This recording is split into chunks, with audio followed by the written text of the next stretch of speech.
How to draw an isometric kitchen vent hood. First, setting your canvas. Create a new layer and set it through Drawing Assist. Start to draw a kitchen vent.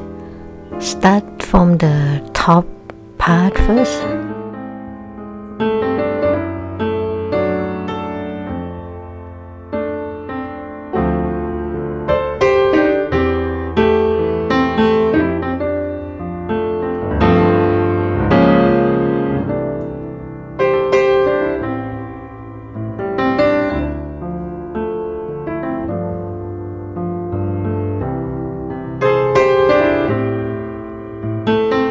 Create a new layer. We are adding the buttons.